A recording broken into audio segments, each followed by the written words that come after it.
चंद्रपूर जिल्ह्यातील वरोरा विधानसभा क्षेत्रातील आमदार आपल्यासोबत करण देवतळे आता सध्या उपस्थित आहेत। आज विधान भवनात आज पाचवा दिवस आहे, तर त्या अनुषंगाने आपण त्याच्याशी जाणून घेऊया। तुम्ही चंद्रपूर जिल्ह्यातून आहात आणि चंद्रपूर जिल्हा हा जंगलव्याप्त एरिया आहे आणि याच्यामुळे काय तिथले मुद्दे जे आहेत, जे राहिलेले आहेत, जे जोपर्यंत पूर्ण झालेले नाहीत, कुठले मुद्दे आपण या अधिवेशनात मांडणार आहात?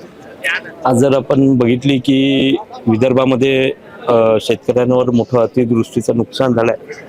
विदर्भातलं पीक म्हणजे सोयाबीन आणि कापूस या दोन्ही पिकामध्ये नुकसान मोठ्या प्रमाणामध्ये शेतकऱ्यांवर झालंय आणि आम्ही सत्ताधारी आमदार असो की विरोधी आमदार असो, प्रत्येकांचं एकच भावना आहे की शेतकऱ्यांना न्याय देण्यासाठी एक प्रयत्न आमच्या माध्यमातून चालू आहे। त्यानंतर दुसरा प्रश्न असेल माझ्या मतदारसंघामधला दिंडोडा बॅरेज प्रकल्प आणि निप्पाण डेनरो प्रोजेक्ट, हे दोन प्रकल्प गेल्या 30 वर्षापासून प्रलंबित आहे। तिथे कुठलाही प्रकल्प उभा झाला नाही, त्यामुळे 30 वर्ष म्हणजे अनेक शेतकऱ्यांची जी दोन पिढी आहे त्यांना कुठे नोकरी प्राप्त नाही झाली, त्यांना जो भाव त्यांच्या शेतीला भेटायला पाहिजे होता त्यावेळेस त्यांना भेटला नाही। त्यामुळे ते मोठ्या प्रमाणामध्ये त्यांच्या वतीने आंदोलन चालू आहे आणि त्यांच्या वतीने आज मी मुख्यमंत्री महोदय त्यांना 2 दिवसाआधी भेटलो, त्यांना परिस्थिती समजून सांगितली आणि येणाऱ्या 2 दिवसामध्ये त्या दोन्ही कंपनीच्या बैठका आम्ही मुख्यमंत्री मोदी यांच्या नेतृत्वामध्ये लावणार आहोत। विधान भवनात तिसऱ्या दिवशी जे आहे बिबट हा खूप गाजला, तर एक बिबट जो आहे तो नागपुरामध्ये वावरतोय आणि एक बिबट जो आहे तो आपल्या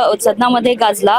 अशा वेळेस जर बडनेरा विधायक रवी राणा यांचं वक्तव्य समोर आलंय की त्यांना एक पालतू जनावर म्हणून त्यांना ठेवायला पाहिजे, आणि उदाहरण दिलं बाबा आमटे, प्रकाश आमटे।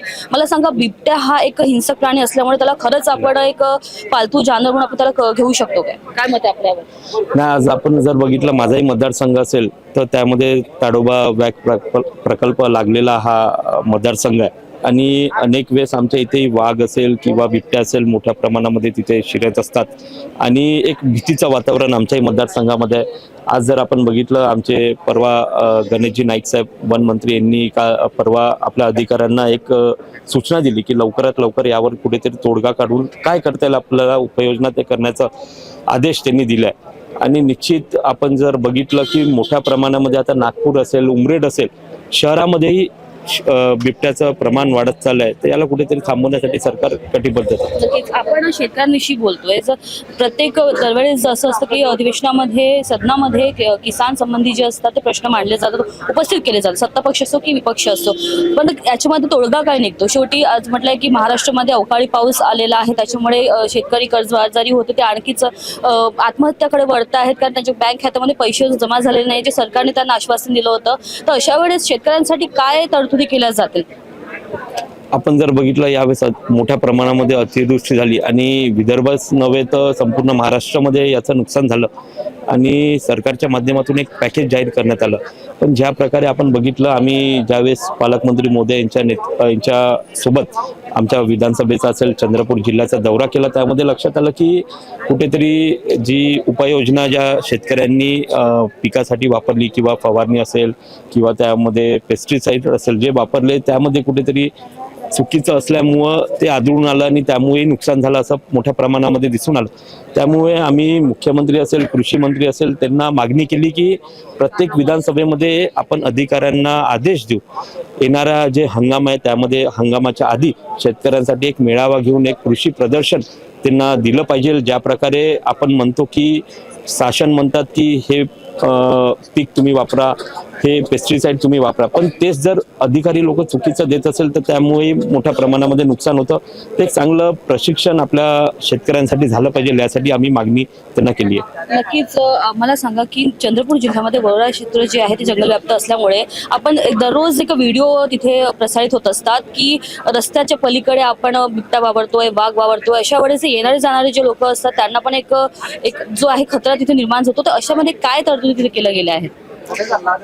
निश्चित आपण जर बघितलं, आमच्या वरोरा भद्रावती क्षेत्रामध्ये मोठ्या प्रमाणामध्ये कधी कधी आज आपण बघतो की ज्या प्रकारे शेतकऱ्यांना वीज पुरवठा ही मोठ्या प्रमाणामध्ये रात्री दिली जाते, हा प्रश्न आम्ही काल विधानसभेमध्ये मांडला की मोठ्या प्रमाणामध्ये बिबट्या किंवा वाघाचं आमच्या क्षेत्रामध्ये शिरणं असतं, त्यामुळे शेतकऱ्यांना कुठेतरी एक भीतीचं वातावरण आहे, कारण की त्यांना रात्री आपल्या शेतामध्ये जावं लागतं। त्यासाठी आम्ही शासनाला त्याची माहिती देऊन शासनाला कळवलं आहे की आपण दिवसा वीज पुरवठा आपल्या शेतकऱ्यांसाठी केला पाहिजे, जेणेकरून त्यांचा जीव सुरक्षित राहायला पाहिजे, कारण की रातून रात्र आपला शेतकरी जो आपल्या परिवारासाठी जगतो आणि शेतीतून आपला तो पीक घेतो, त्यासाठी त्याच्या जीवासाठी पण तो जर त्याला दिवसा जर वीज दिली तर जे रात्रीचं जे बिबट्या असेल किंवा वाघाचं जे शिराव आहे ते कुठेतरी संरक्षण होऊ शकतं. नक्कीच, धन्यवाद. तर हे होते आपल्यासोबत विधायक करण देवतडे. त्यांनी आपल्याला सांगितलं की शेतकरी